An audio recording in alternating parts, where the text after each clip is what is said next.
Ladies and gentlemen, welcome back to the analysis of YOLENO TV. I hope you're well from wherever you're watching this channel.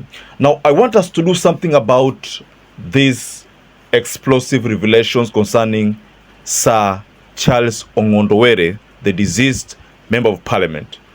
There's something here that Maverick Aoko shared on his X handle, and it's concerning the first wife. And by the way, the first wife alleged that her life is in danger. You remember that statement she issued, and I'm going to share the statement again. But first of all, allow me to take you through a tweet from Maverick Aoko. But again, ladies and gentlemen, you'll bear with me because of the rain here. So you can hear at the background there's some noise. So hiyo ni mvua inanyesha. So just bear with me on that, ladies and gentlemen. So let's get on to this tweet from Maverick Aoko. She says, Ong'ondo's first wife, who alleges that her life is also in danger, is a police at Kisii Central Station, rank sergeant. She is alleged as one who interfered with the case of the missing lady while she was at Oyugi's station. Hiyo ni majimoto ya kuosha mdomo, chai na leta. So this is what Maverick Aoko shared. And by the way, she was sharing this statement at a time whereby the 4 suspects had been arraigned in court, and then they were put behind custody for 30 days pending investigation, because that is what the prosecutor requested for, to be given 30 days so that they can do investigation on their alleged involvement in that murder of Sir Charles Ong'ondo. And again, the courts were requested to allow the police to detain them in separate cells. I think the most important reason why that request was made is because so that they can actually get to the bottom of this issue, because there are people who are still being chased. Now, on to what Maverick Aoko has shared. First, she talks about the first wife who said that her life is in danger, and then she talks about a missing lady.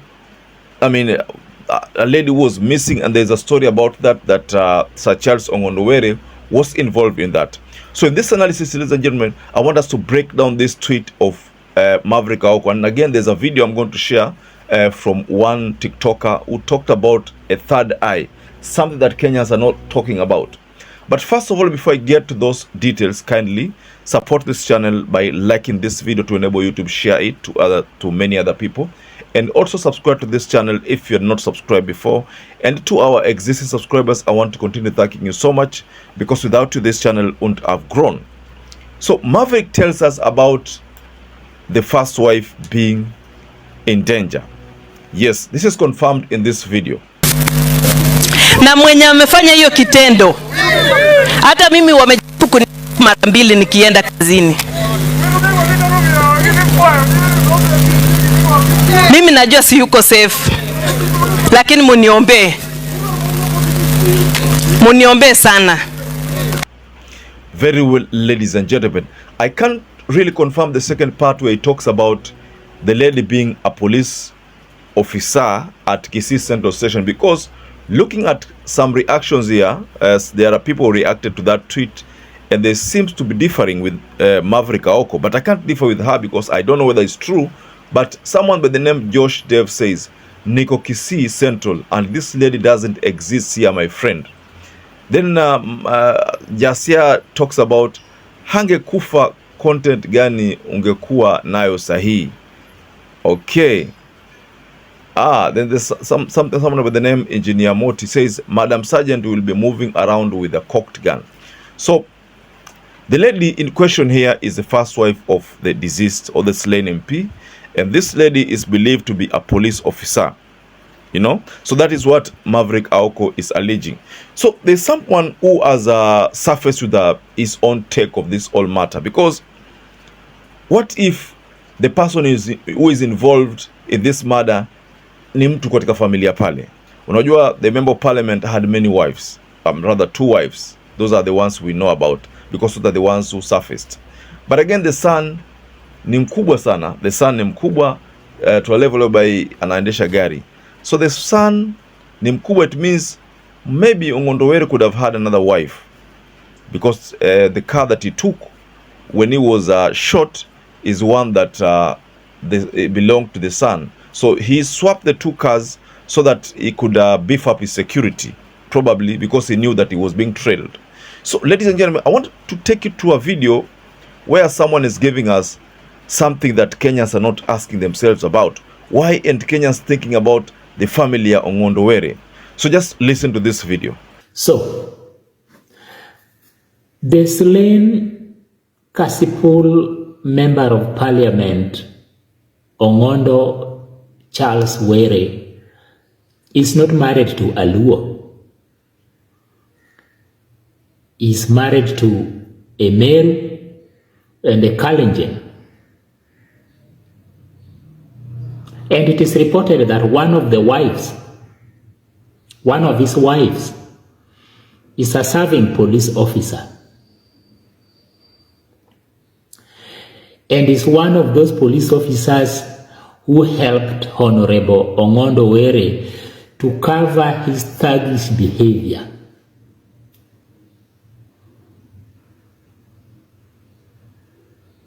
The lady was literally an impediment to injustice, to the people who have been murdered or even killed or even threatened by the late Member of Parliament.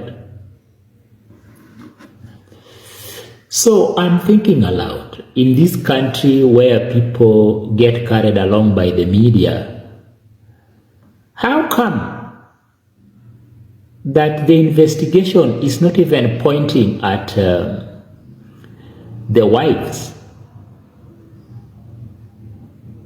What if this was a family issue of a cover-up? None of the suspects who have been arrested, none of them are Luos. So, where is the political assassination coming in? And why would any Luo Nyanza political class want to eliminate Kasipul Member of Parliament when they knew so well that he was a lyrical sycophant to the Odinga dynasty? Why would they want to kill him? For what? What if this killing is a family issue where someone is trying to cover up something or someone has seen an opportunity to reap?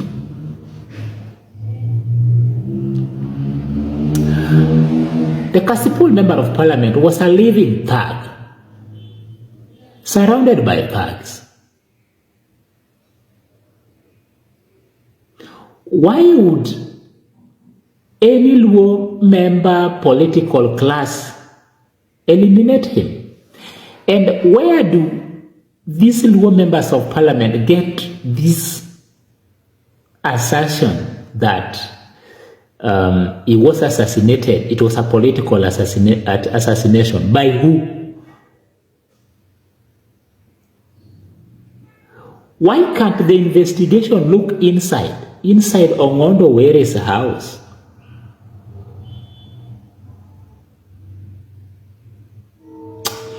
Kumbafu mimi, kumbafu sisi.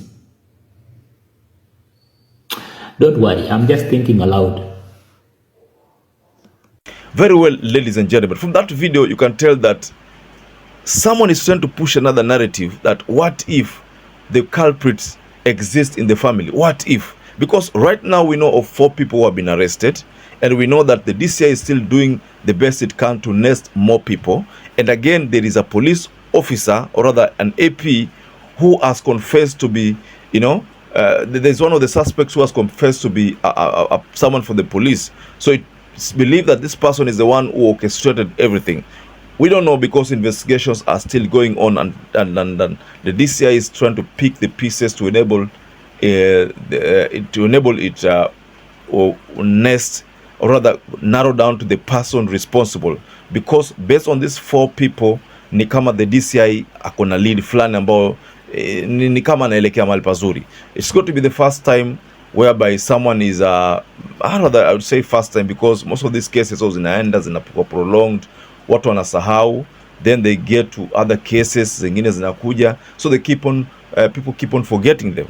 You hear there's a commission of inquiry, mara hiyo commission of inquiry aishi. So this time round the DCI is moving with speed, because again ODM gave the government an ultimatum of until Friday. That is why you find that there are arrests which have already been made for individuals and many are still being trailed.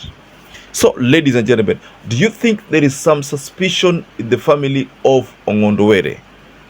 Do you think there could be some possibility that in ONG'ONDO's family kuna kitu kilifanyika pale, ama kuna mtu pale alikuwa involved? You know, remember mambo wanawake si mnaelewa tu. Do you suspect? I don't know, I can't suspect anyone in the family, but we are being told that what if someone responsible exists in the family? So ladies and gentlemen, I'd like to stop there, but since Maverick Aoko has said analeta chai, hii ni moto, hii ni maji moto ya kuosha mdomo, chai inaleta, it means there is still more story that's going to come from Maverick Aoko. So we are going to trace these tweets tupate kuna nini hasa ambao kinakuwa involved hapa. So perhaps if you're watching this video and you've not subscribed, take 1 second and subscribe, like this video. Until you catch up again, stay safe and stay blessed.